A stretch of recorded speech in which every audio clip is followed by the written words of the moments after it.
This system increases your return on investment by at least 200% if you set this up. If you're a home service business and you're not generating as much money as your competitors, considering that they're about the same size as you, listen up very closely because I'm going to tell you why you're not growing at the rate that you expect you should be, which is you think you have a lead problem. You're not getting enough people through the door, and it could very well be the possibility. But most of the times, it's actually a system and funnel problem. What happens when after somebody contacts you? Do you have a system set up? Do you have a pipeline to track and manage people in terms of where their stage is? Therefore, you can send them emails in the future to get them to actually, book appointments or whatever goal you have. If the chances are you most likely have none of that set up. So what I'm going to do today is I'm going to break down the exact funnel I set up for home service businesses. Now, why should you listen to me?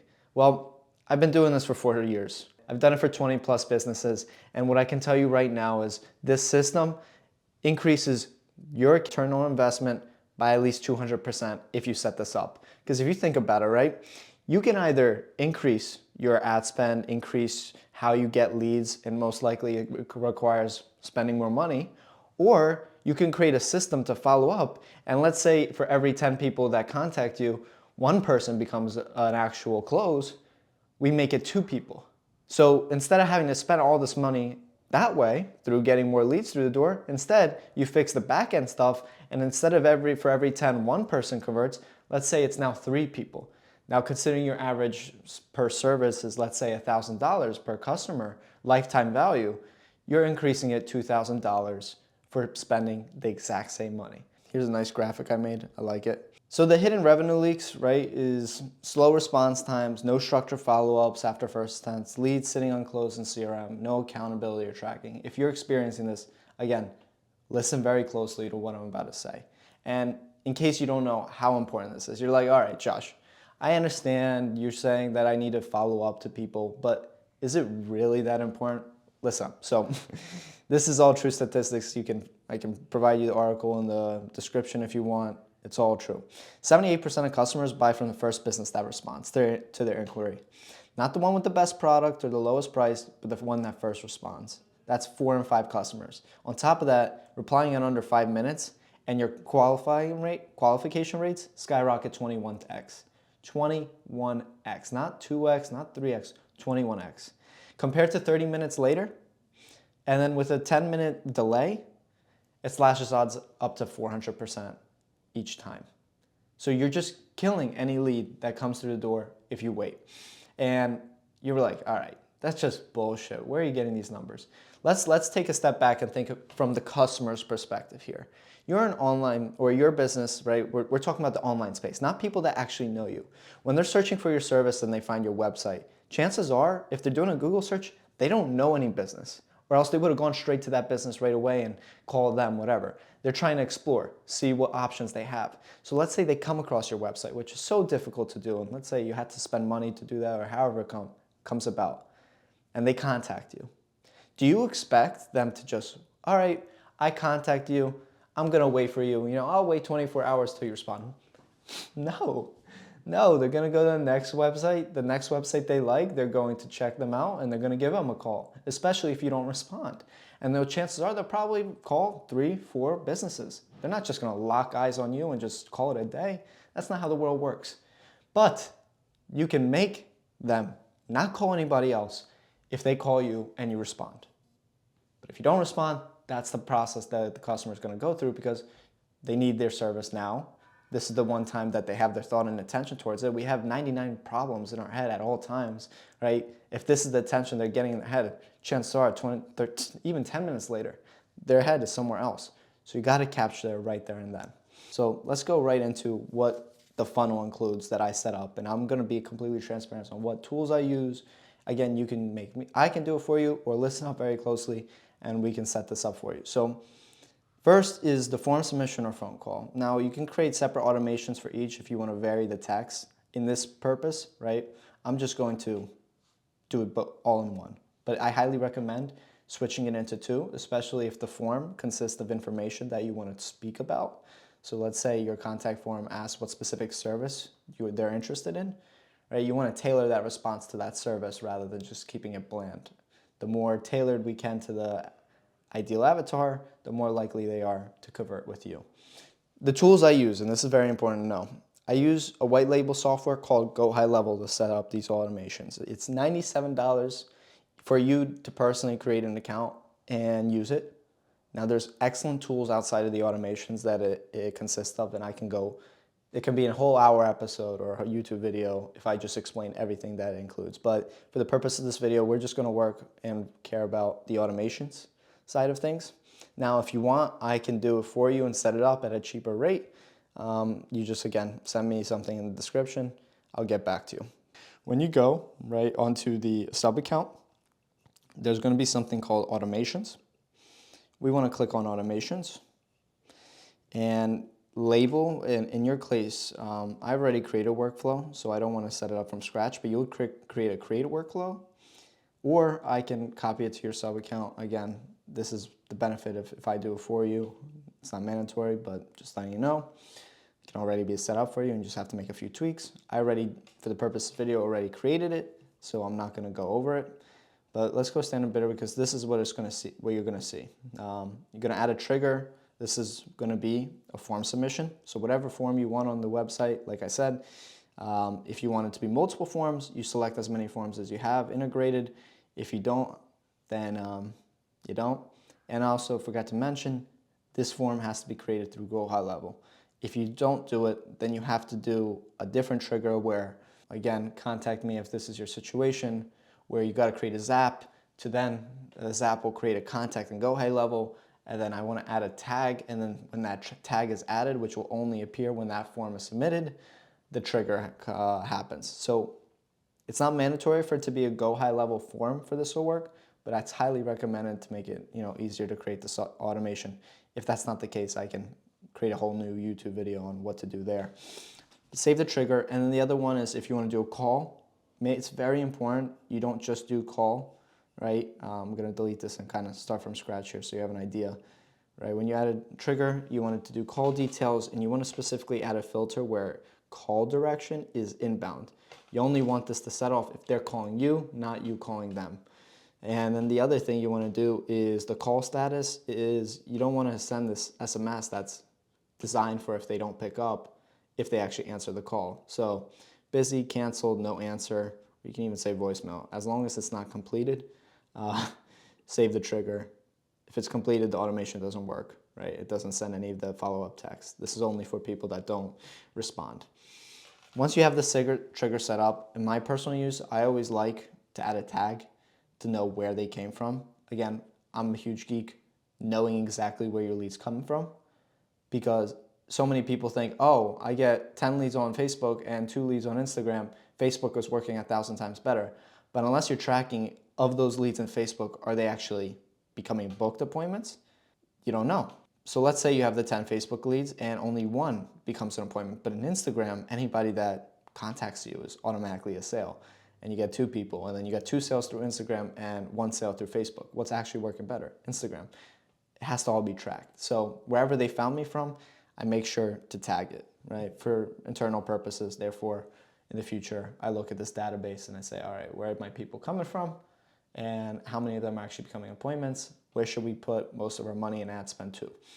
Next, this is for the purposes, this is not mandatory. This is just for my automations, especially if it's a contact form. I added to Google Analytics, again, to track data. I'm not gonna go into detail about what this is, so I'm not gonna really touch it. Next is pipelines. So there's the actual automation itself, and then there's the tracking side.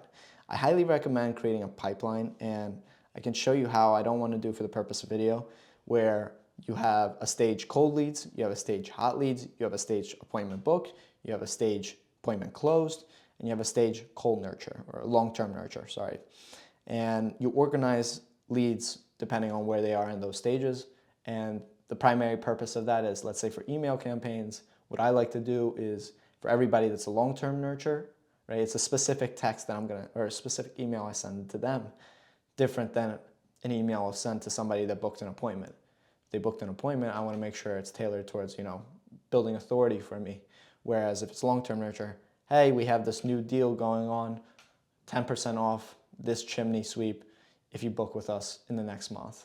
Stuff like that. It's a different way you tailor that message.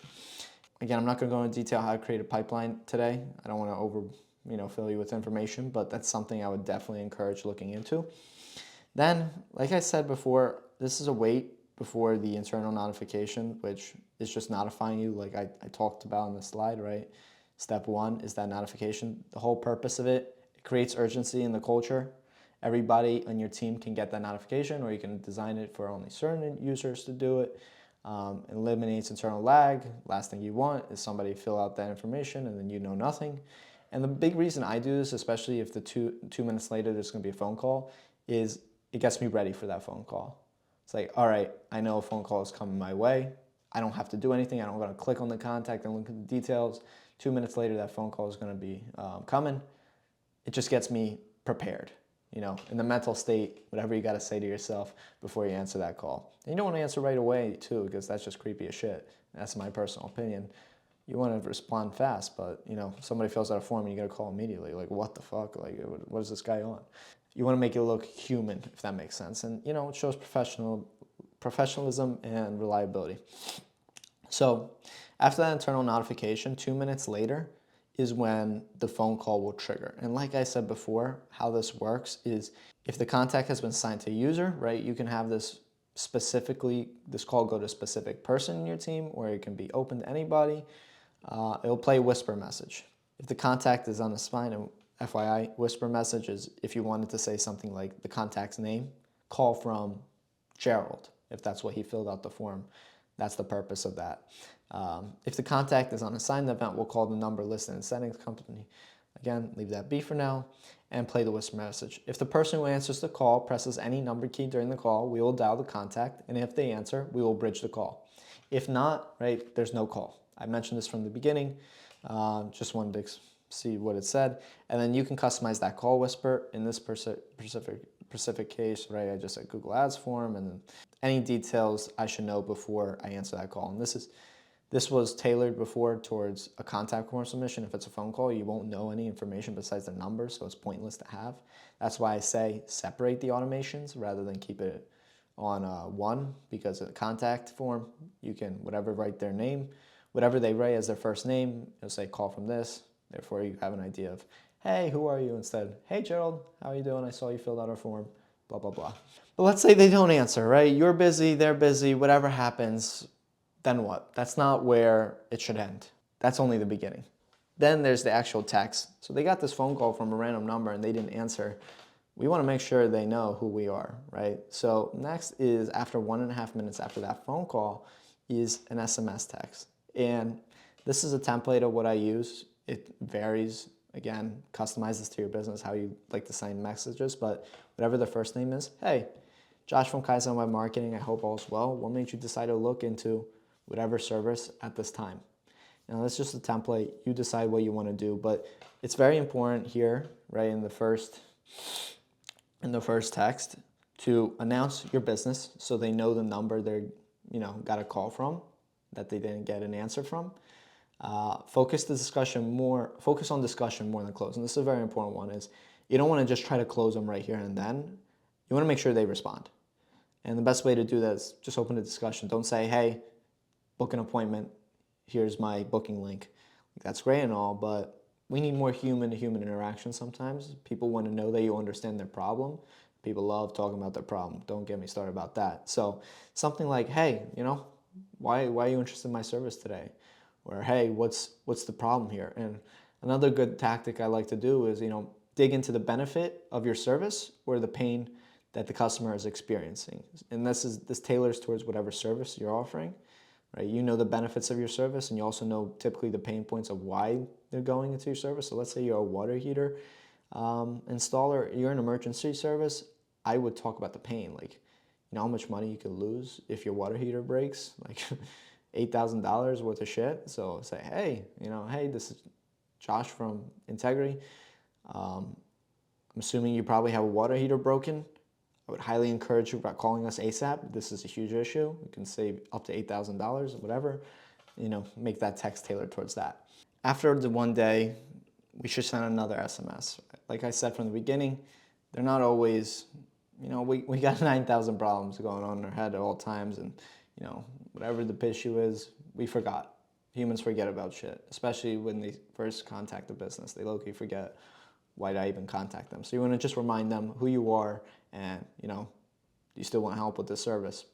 So this is what I typically do, right? You want to, especially if you get their contact information, their first name, you don't want to just be bland. You want to say their first name. Something I learned from Dale Carnegie. How to Win Friends and Influence People. The most important word in everybody's language is their name.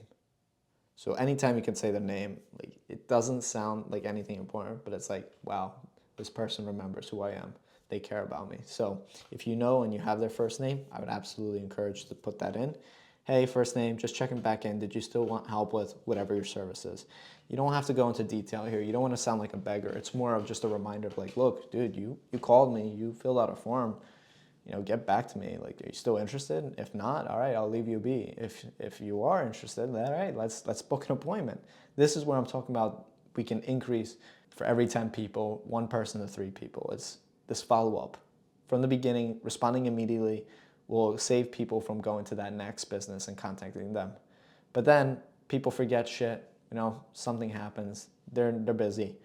1 day later, reminders like this, they're extremely important to have. And then step 5 is the 2-day follow-up, if no response. And to GoHighLevel, right, in terms of automation, right, how that looks, is you want to create a wait, and I didn't talk too much into detail about this, and I don't actually have it here set up, so I'll kind of go into detail. By the way, these create or update opportunities are for the pipeline. If they reply, they turn from cold lead to hot lead, where I call it contacted, right? So there's new lead, then contacted, because we got in contact with them. Then you keep changing them in the pipeline and keep yourself and your leads organized. It's very important to do this. I mentioned that from the beginning. So what I would do, if I wanted to do a 2-day follow-up, is another wait. Now there's a time delay, but you don't want to do the time delay. What you want to do is contact reply, wait for reply on certain steps. You don't want to trigger, yes, it should trigger a day later or whatever, but it shouldn't just trigger because it's 1 day later. It should trigger because he didn't reply, the contact, he or she, and it's been a day. So reply to, right, we have all these options, select all of them, and then a timeout, right, of 1 day. That's how it says, okay, if this contact hasn't replied in 1 day, send another, do another thing. So if the contact, what will happen when a contact replies on our call or text, we don't want to send them another text, they replied, and now this is where we'll actually personally text them. But if they don't text again, this is where I would do create. You can create as many of these versions, right? Continue, send text. At the end, when you're like, all right, this person's not gonna do anything, what I do is I will create an opportunity to select the pipeline that we chose, and I will put them, I don't have it here because I just entered random ones, but I have in my stages long-term nurture, where I will start sending emails, and I would select that. Opportunity name, you should have contact name, make sure it's formatted like this, therefore it says their name. And then the source, let's say they came from Google Ads, you can trigger it depending on which. You can have either separate automations for which channel they find you, or you can have this filtered in the beginning depending on which channel they found you. The source, therefore you know where they came from, and then the value, I would say 0 here. Opportunity value is like, you give them a number. If your average service is 1,000, you only want to put that as 1,000, you close them if you actually close them, And the status here, I say abandoned, Allow opportunity to move to any previous stage in pipeline is very important, because somebody might become long-term nurture, right? They didn't need your service there and then, but 2 months down the line, they automatically contact you and say, hey, I'm interested. You want to be able to move them in the pipeline back to where they were, in terms of you want to put them into appointment closed or contacted, whatever it might be. So that's very important to do. And then allow duplicate opportunities. You can leave it be. You don't have to touch anything when you click Save Action. And that is the entire funnel, right? I don't know if I went too much in detail on how to actually set this up, but it's fairly simple, right? For internal notification, all you got to do is whatever the title you want your notification to be, and then the actual message for it to say. All these waits, right? It's wait for a contact reply, but this one is just wait for time delay, 2 minutes, no matter what happens. 2 minutes you send that trigger, whereas waiting 1.5 minutes. If they don't contact you by then send them a message. And that's really it on this side. The other things that I just want to go over, now you know how to capture more leads. I didn't do this in automation, but what you should do after this is set another automation for emails. What I would do and what I do for my clients is I have like 5 emails that I'll create from the bat, right? When I first get in touch with them. They might be testimonials, they might be, who we are, what makes us special, they might be offers for people that contacted us. There's a lot of different vehicles we can do here. And we want to create an automation that, okay, they haven't answered to my follow-ups. Now, once a week from here on out, send these 5 emails. So they'll get 5 emails from you for the next 5 weeks, hopefully to keep you top of mind. That's the whole purpose, branding-wise, so they remember your business, and B, you now create an email list. And like I said, sometimes contact needs a month before they truly need your service and they're just in the talking stage. It's very important to have these emails, therefore it's not set it and forget it. I mean, that's really it. That's everything I had that I wanted to mention regarding how I set it up. Like I said from the bat, if you want to do this yourself and you're following step by step, I hope you now know exactly what to do. If you don't, and you want me to set it up for you, therefore you get more leads, and then you also have my consulting, and I give you advice regarding your specific business, I'm more than happy to help you out and create this automation for you. And we can also talk about other vehicles where we can grow your marketing aspects. Therefore, from the beginning, I said you generate more money from your leads, and everything's sunshines and butterflies. I always say, I'm good at what I do, you're good at what you do. You focus on what you're good at, I focus on what I'm good at, and that's how you make a great team. Hopefully we get in touch, but if you're not gonna go down that route, please like and subscribe this video. This is how I grow. I know my channel isn't growing as much as I want, but that doesn't stop me from creating educational value videos that, can save you time or make you money. So with that being said, Josh out, have a great day.